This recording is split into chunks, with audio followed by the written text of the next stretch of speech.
Quelle est belle la ville des Sables d'Olonne lorsqu'elle revêt ses habits de fête et se pare des rubans tricolores.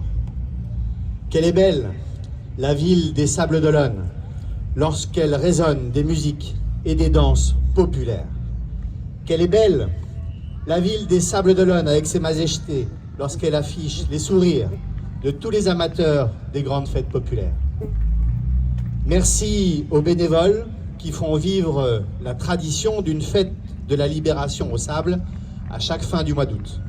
Merci particulier à toute l'équipe d'Histoire, Mémoire et Passion, à son président Dominique Guibert qui vient de s'exprimer, à ses prédécesseurs, à ses volontaires, bénévoles, animés de la passion de cette fête chaumoise devenue sablaise.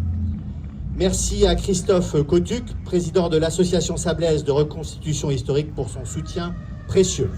Merci aux élus et agents de la ville et de mon cabinet, mobilisés pour la réussite de cette belle journée. Merci à vous, monsieur le conseiller départemental, mon cher Nicolas Sénéchaud, monsieur le conseiller régional, mon cher Armel Péchel, monsieur le député, monsieur le sous-préfet, d'honorer de votre présence cette cérémonie commémorative. Ce matin et cet après-midi, nous faisons vivre la mémoire des sacrifices de nos aînés, les vies sacrifiées de nos soldats, les vies de familles brisées, après 4 longues années d'occupation. N'était le travail remarquable de la Société historique Olona, et notamment son hors-série spécial édité à l'occasion de ce 80e anniversaire, on peine aujourd'hui à imaginer ce qu'était la réalité de la vie de nos grands-parents et arrière-grands-parents ici au Sables d'Olonne entre 1940 et 1944. Le terme généralement choisi d'occupation est bien pauvre et bien pudique pour une réalité beaucoup moins policée, beaucoup plus cruelle. L'occupation, ne l'oublions pas, c'est d'abord la guerre. Et aucune de nos familles n'aura été épargnée. L'occupation, c'est la déportation, les arrestations sommaires, les exécutions arbitraires, l'oppression, le totalitarisme, l'eugénisme, les réfugiés des Ardennes, l'extermination. L'occupation, c'est l'attente, les heures, les journées, les mois, les années, à attendre une lettre, un signe, un visage de retour sur le quai de la gare des Sables d'Olonne ou d'Olonne-sur-Mer. L'occupation, c'est une jeunesse sacrifiée, coupée dans son élan vital de croissance, d'épanouissement et de liberté. L'occupation, c'est la peur, la souffrance, le rationnement, la résilience, le courage qui, ici ou là, fait renaître l'espérance, la résistance.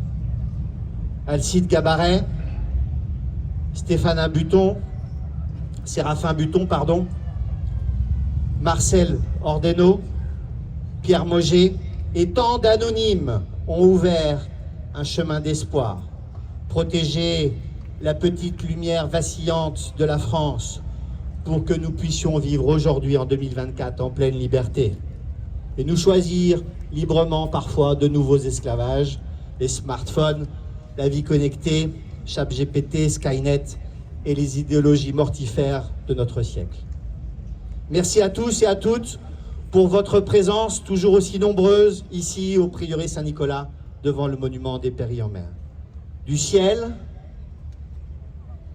de la terre, de la mer, les hommes qui ont donné leur vie pour toi, pour nous, pour vous remercient et s'unissent à ce moment singulier. Ce matin et cet après-midi, nous gardons bien vivante la mémoire des sacrifices de nos pères. Ce soir, nous fêterons la liberté retrouvée. En programmant cette journée en plusieurs temps, nous respectons tout à la fois l'ordre des choses, mais aussi l'enchaînement chronologique des faits de l'été 1944.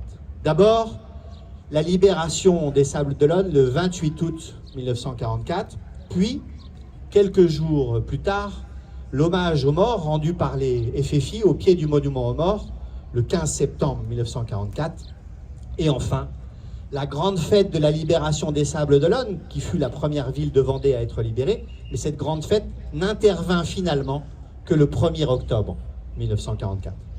Ce matin, sur les quais, sur le Remblai, nous étions le 28 août 1944.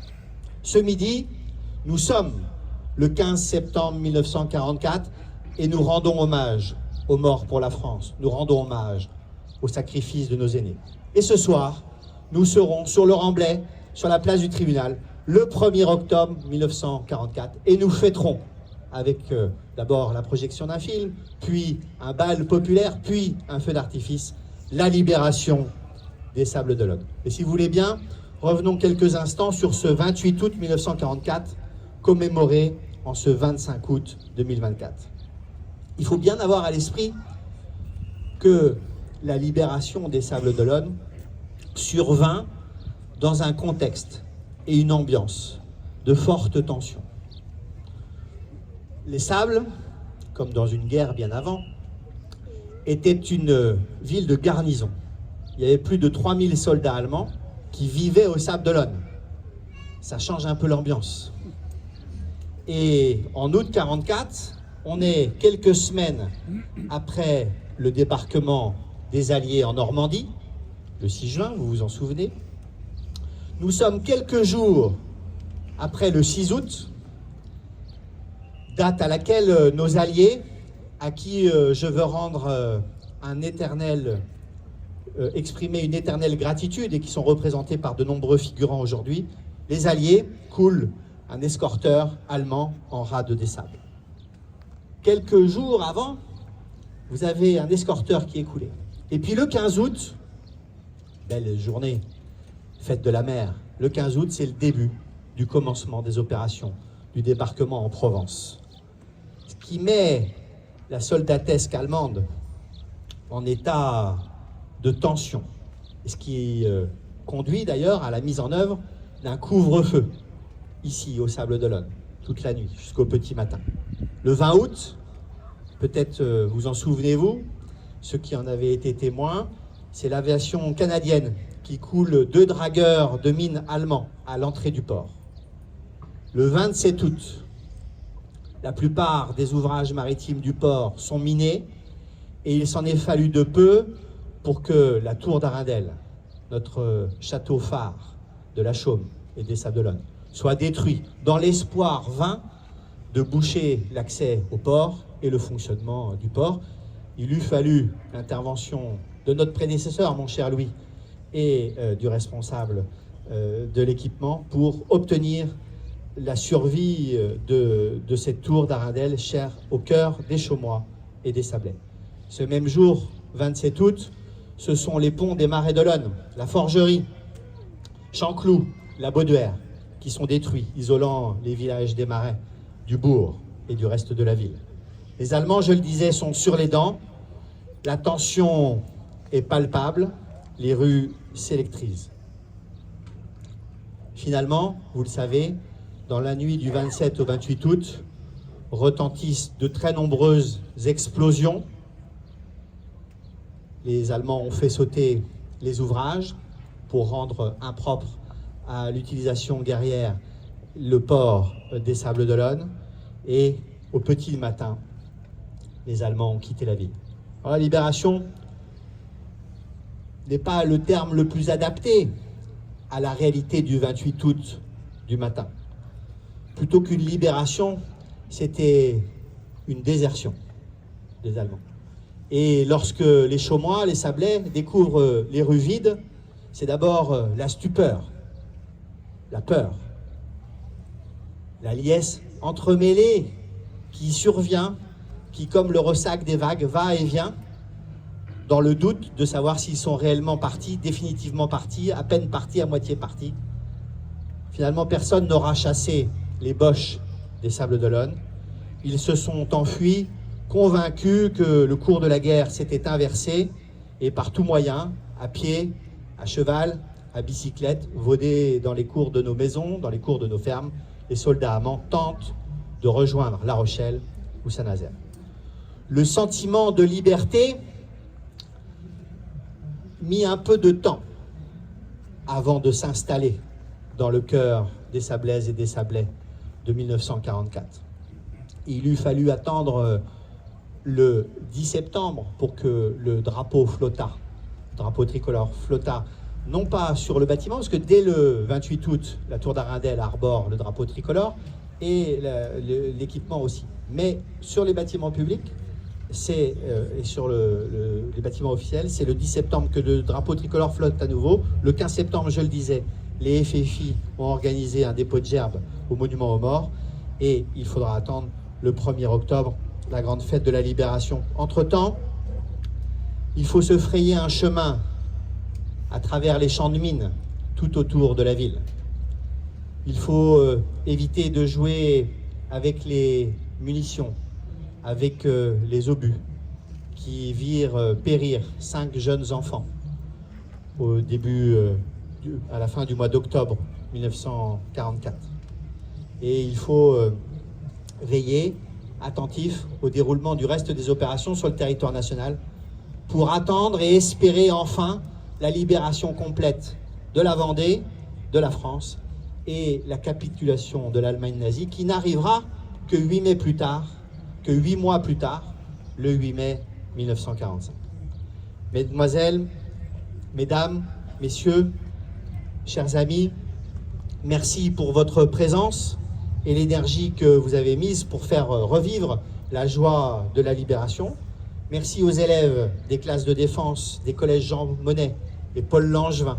Merci aux cadets de la défense, au conseil municipal des enfants et à tous ceux témoins, historiens, qui ont réalisé le très beau film qui sera projeté à 20h15 sur la place du tribunal et je vous invite à venir y assister nombreux.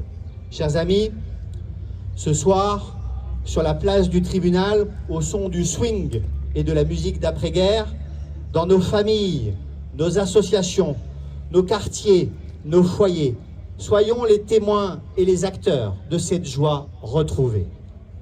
En ce siècle tourmenté qui voit le retour de la guerre sur le continent européen, retrouvons le goût de la fraternité, le goût de la paix, le goût de la cohésion nationale. Ne laissons pas la paix, la concorde et la liberté nous échapper à nouveau. Chérissons-les, protégeons-les, cultivons-les.